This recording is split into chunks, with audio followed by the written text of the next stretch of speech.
Sziasztok, én Fáj Ági vagyok, és azért vagyok itt, hogy elmeséljem nektek, milyen egy kismama valódi első trimesztere. Ma léptünk be a 15. hétbe a kisbabócával, második trimeszterben járunk, ez azt jelenti, hogy a nagyon rossz, nagyon fura, nagyon vegyes első trimeszteren már túl vagyunk. Hozok nektek real-time felvételeket a 6., 7., 8., így tovább hetekből, mert bár el tudom mesélni utólag, hogy milyen volt, azt hiszem úgy az igazi, hogyha látszódik is rajtam, hogy mi a fene folyt itt az első trimeszterben. Ahogy már említettem, Fáj Ági vagyok, és ezt a nevet, illetve ezt a vezetéknevet 1 éve viselem, hiszen akkor mentem férjhez, akkor mentem hozzá életem szerelméhez.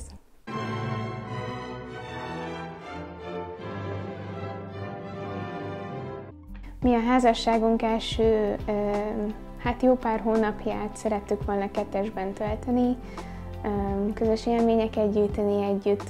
Aztán először bennem, később pedig Edomban fogalmazódott meg az a gondolat, hogy lassan készen állunk arra, hogy bővüljön a családunk. És amikor ezt eldöntöttük májusban, így kimondtuk, hogy na, mostantól próbálkozunk és meglátjuk, lehet ez egy pár hónap, lehet, hogy évek, nagyon bízunk benne, hogy lehet egyáltalán gyerekünk, de arra igazából senki nem gondolt, hogy rögtön az első alkalmak között lesz a befutó. Ő egy akart, egy várt, egy tervezett baba, de elég gyors volt. Szóval nagyon kevés időnk volt felfogni, hogy mi történik itt.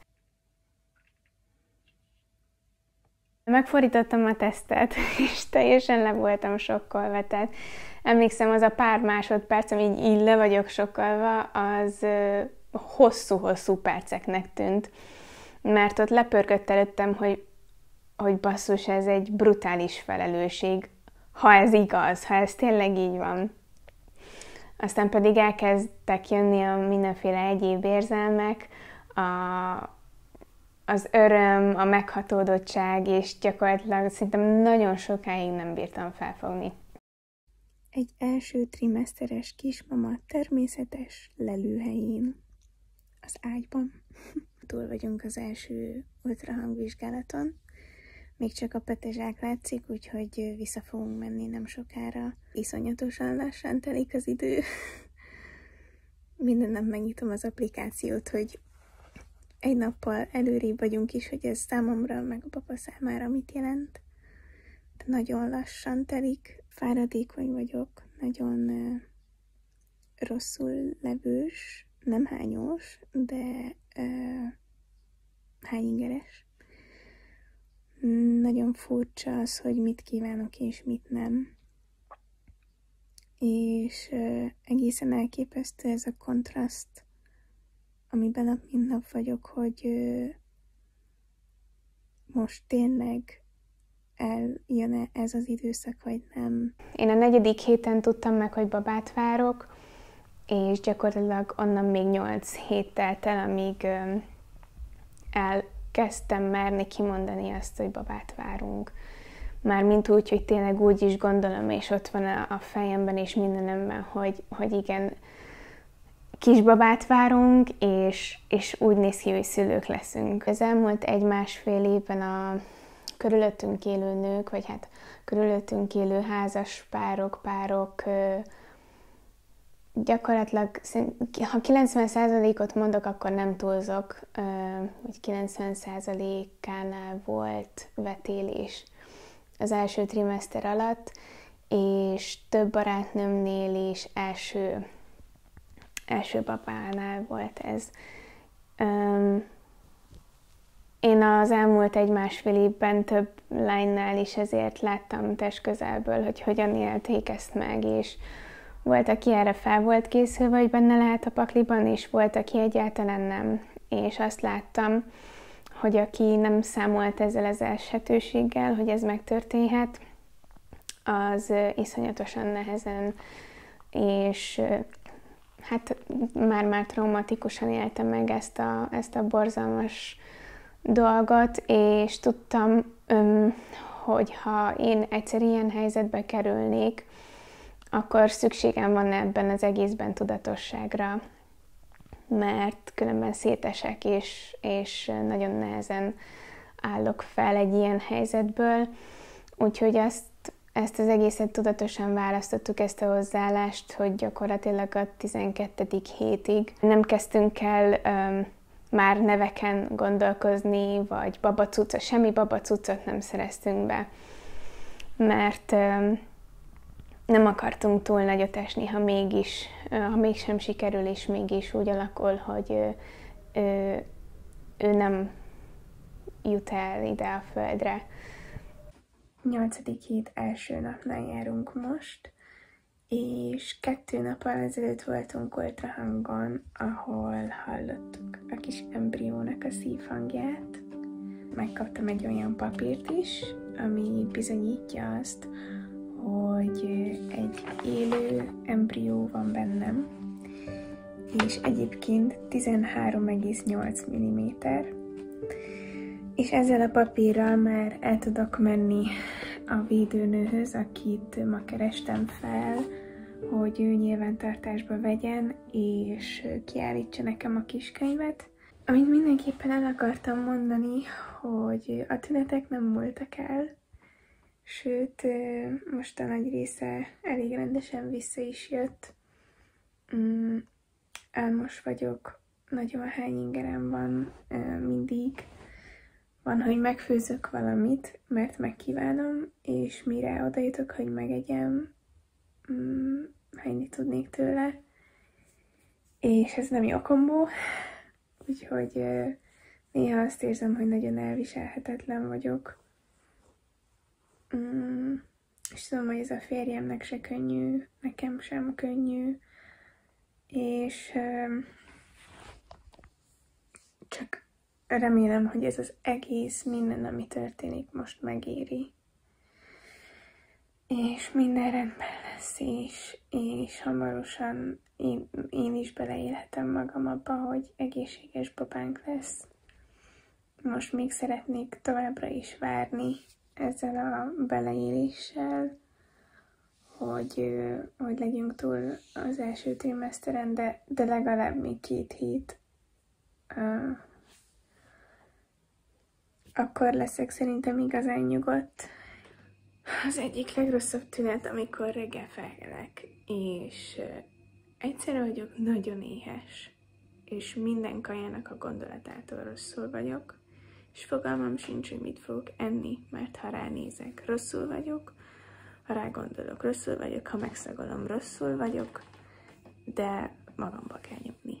Úgyhogy ilyenkor még az is kényszenvedés, az a gondolat, hogy a terhes vitamint bevegyem, mert attól is rosszul vagyok. Szóval az étkezés az egy nagyon érdekes téma. És az a baj, hogy nagyon domináns téma is, mert azt is megérzem, ha éhes vagyok, és azt is, ha rosszul. Úgyhogy induljunk neki a napnak. 9 hete és 2 napja vagyok várandós.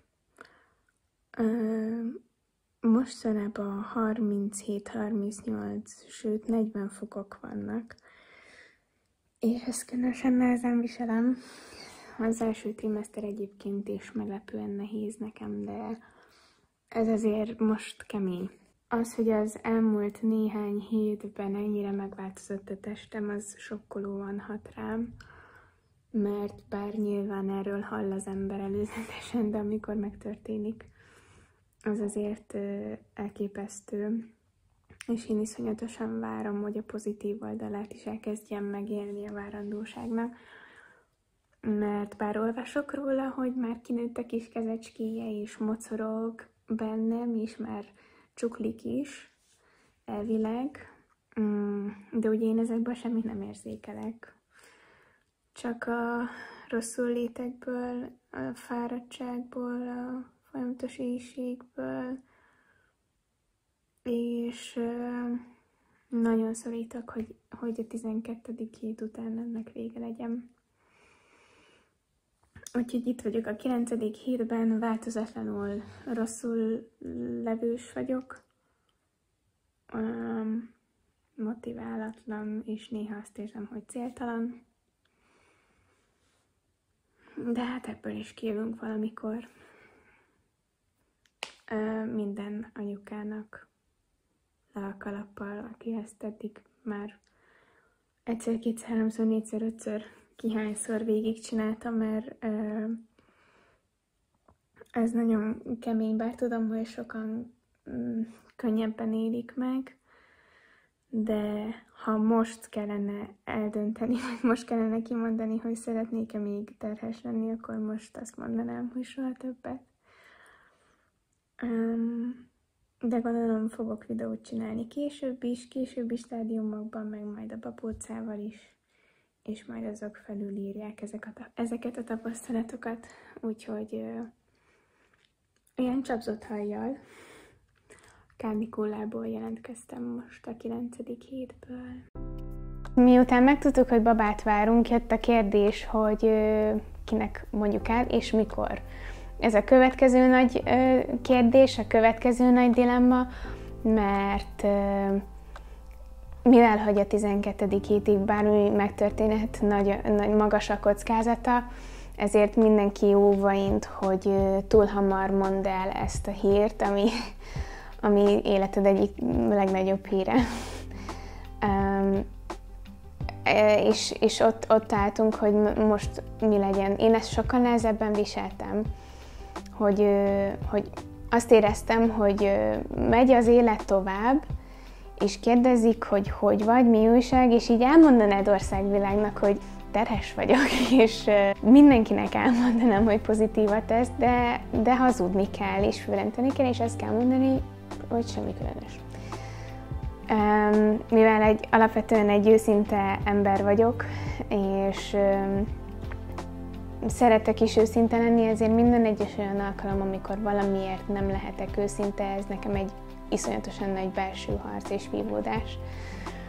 Úgyhogy nem is sokáig bírtam a hozzám közel állók elől ezt titkolni, mert nagyon hamar kiderült, hogy nekem ez az első trimester borzalmas lesz.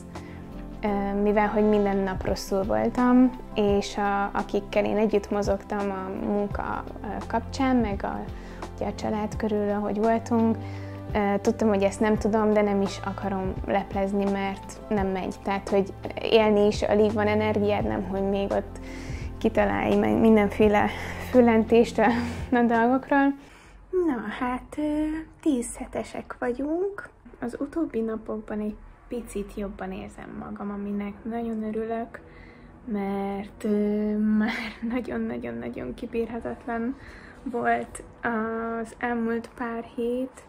Nem tudom, hogy még vissza fog-e jönni az elképesztően nagy rosszulét, de szerintem ezek a 36-38-40 fokos hőségek közrejátszhattak. Úgyhogy most, mivel ilyen őszies idő lett időközben, én most ezért nagyon hálás vagyok.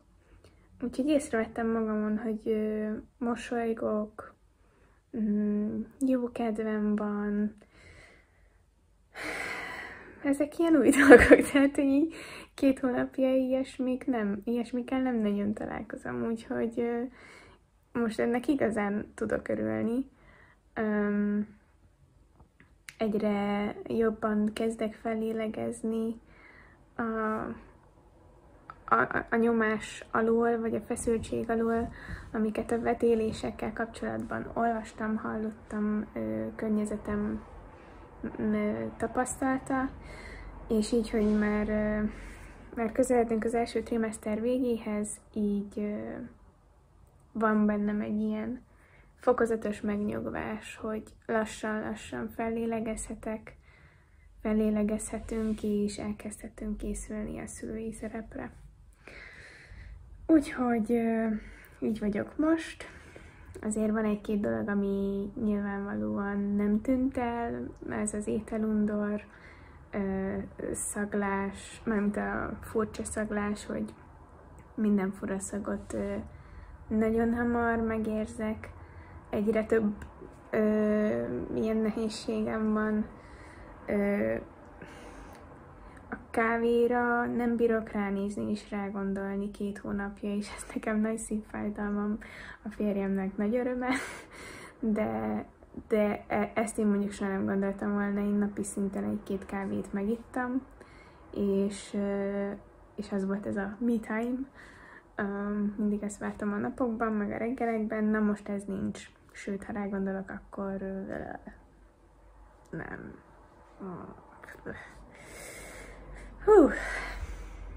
Gondolj valami szépre. Teltek a napok, hetek, és mindig megkérdeztem a Gedeont, hogy XY-nak elmondhatom-e, vagy elmondhatjuk-e, vagy elmondod-e, vagy hogy csináljuk, mert ő nyilván tudta volna, és szerette is volna tartani ezt a titkot, ezt a mi közös titkunkat, viszont én voltam az, aki rosszul voltam, és én viseltem nehezen ezt a füllengetést, és úgy éreztem, hogy szükségem van, egyszerűen szükségem van arra, hogy legyen, aki megért, hogy ne legyek egyedül, mert ez egy annyira magányos időszak, elképesztően nehéz, hogy nem szabad, hogy csak mi tudjuk, mert ez a magányos út, ez nem fair, ez a magányos út, nem el tudjuk viselni mind a magasságokat, mind a mélységeket benne, de az, hogy empátiát kapjunk, hogy megértést kapjunk, és én akkor nagyon sok ilyen YouTube videót néztem, mert azt éreztem, hogy ezek a nők, akik már előttem járnak, és voltak már kismamák előttem, és mernek őszintén megnyílni, hogy ők értenek meg engem igazán. Gyakorlatilag napi szinten ilyen mental breakdownom van, ami iszonyatosan kontrasztos, mert nagyon boldognak kellene lennem azért, hogy egy kis bébike nő a pocakomba. De fizikálisan és mentálisan mégsem ezek dominálnak. Nagyon sokat sírok, nagyon hány ingerem van 0-24-ben. 0-24-ben állva el tudnék aludni, annyira fáradt vagyok.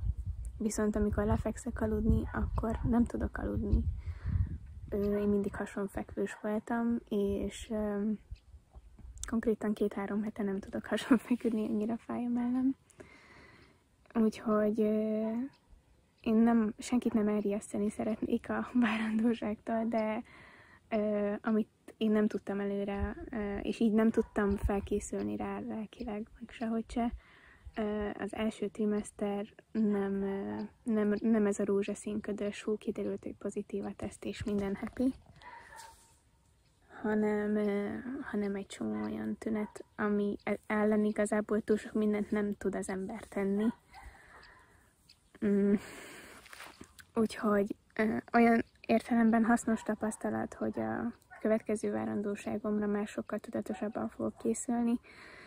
Azt csinálnám másképp, hogy előre tűznék ki célokat és motivációt, mert így, hogy a kellős közepén vagyok, kapargászok, próbálok mászni ebből a mocsárból, olyan érzést tudod, amikor így mélyedik alattad a talaj, és így próbálsz így ki kecmeregni belőle, és így örülsz, hogy élsz, és tudom, hogy ez nagyon drasztikusnak hangzik, de gyakorlatilag dolgozni sem tudok, mert az összes kreatív agysejtem elhalt, és nem találom. Nem tudom, hogy mikor és hogyan lesz vége, de nagyon rossz. A férfiak sosem fogják ezt úgy átélni, úgy érezni, mint mi. És én ezektől a YouTube videóktól, ezektől a történetektől éreztem azt, hogy oké, minden rendben van, és hogy ennek vége lesz is.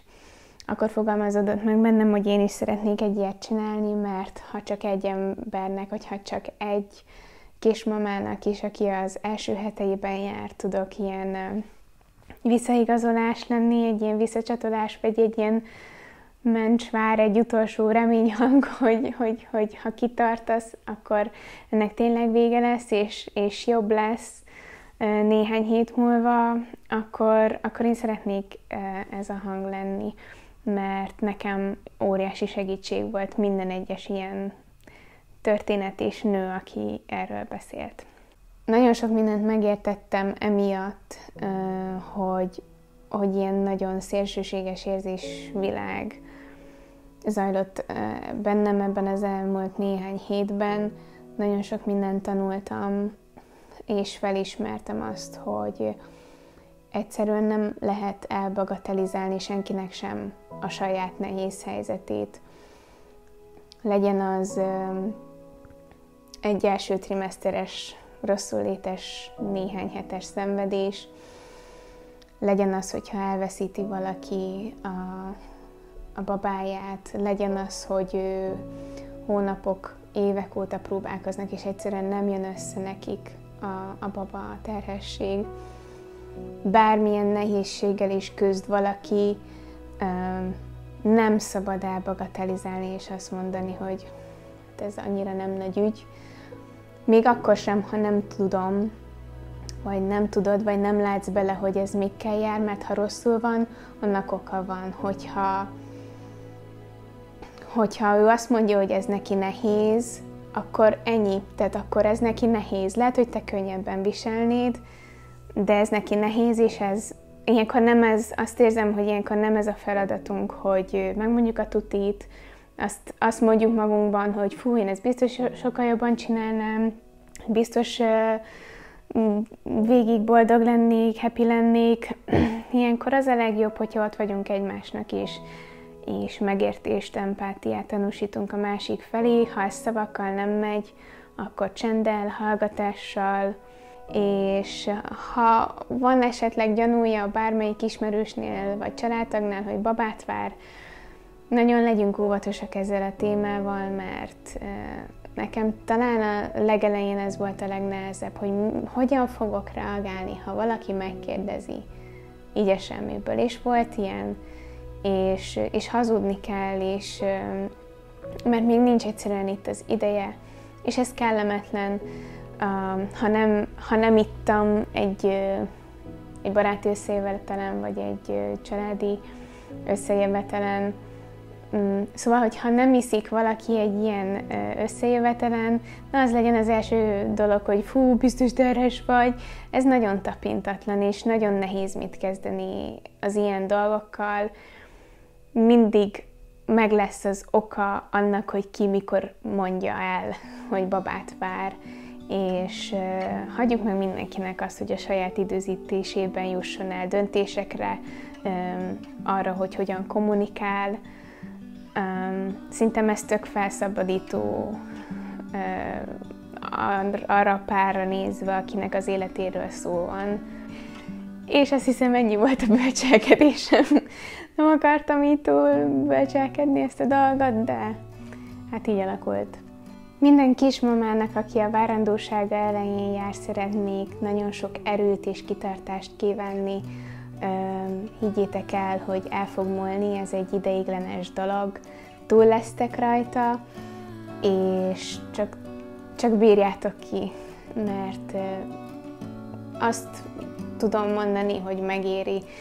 Én is még az elején járok a várandóságnak, de el tudom mondani azt, hogy jobb lesz, és bízunk benne, hogy a terhesség további része is jó lesz, és a kisbabánk egészségesen fog megszületni erre a világra. Sziasztok, és köszönöm, hogy meghallgattatok engem!